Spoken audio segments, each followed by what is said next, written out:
ముఖ్యమంత్రి నీవు గల్లీ స్థాయి నాయకుడు అనేది మళ్ళీ ఒకసారి రుజువు చేసుకున్నావు. నిజమే, మాకు రాదా భాష?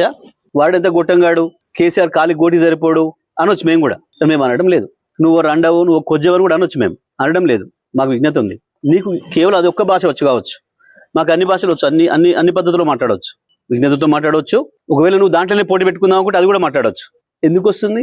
రండలు మాట్లాడే భాష అది. ఇతరులు చావు కోరుకోవడం అనేది రండగాలు చేసే పని, కొట్టాడేటోడు చేసే పని కాదు. ఒకటి దంతుంటే ఇంకోడు కింద పడి బొర్రెటోడు మాట్లాడే మాటలు అవి, శాపనార్థాలు పెట్టే మాటలు. ఎప్పుడు నీ పెళ్ళనట్టు ముట్టుకోలేదే కేసీఆర్? నీది కంపు నోరని తెలుసు, నీది మురికాలో కంటే అధ్వానమైన నోరని సంగతి కూడా తెలుసు. నువ్వు కేసీఆర్ స్థాయి కాదు, ఆ విషయం మొదలు గుర్తుపెట్టుకోను. ఏదో తంతే పొరపడ్డాడన్న సామెతతోని అది నిజమైన పద్ధతుల్లో వచ్చి కాసేపటికి పదవిలో పడి ఉండొచ్చు నువ్వు, కానీ నీది ఆ స్థాయి కాదని మరోసారి నిరూపించుకున్నావు. ముఖ్యమంత్రి స్థానాన్ని దిగదార్చే పద్ధతుల్లో ఎక్కడ మాట్లాడింది?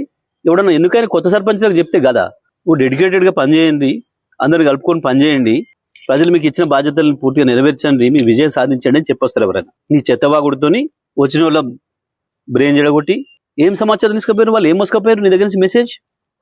ఇట్లా బూతులు మాట్లాడాలి కావచ్చు మేమని మోసుకుపోయారు. ముఖ్యమంత్రి అంటూ మాట్లాడేటప్పుడు సోయిండాలి కదా.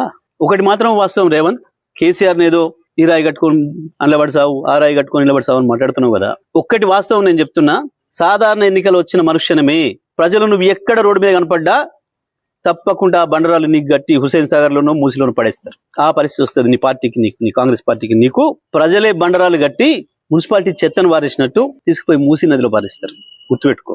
కేవలం సబ్జెక్ట్ లేక, కేసీఆర్ చెప్పిన వాటికి ఆన్సర్ చెప్పలేక, సమాధానం చెప్పలేక, దొరికిన దొంగలాగా దాని నుంచి పక్కదారి పట్టించడానికి ప్రజల్ని ఇటువంటి బూతు మాటలు ఎత్తుకుంటున్నాడు.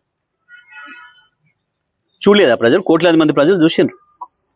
ఎక్కడికక్కడ టీవీలకు అతుక్కపోయి ప్రయాణాలు చేసే వాళ్ళు కూడా సెల్ ఫోన్లలో చూసుకుంటూ పోయారు.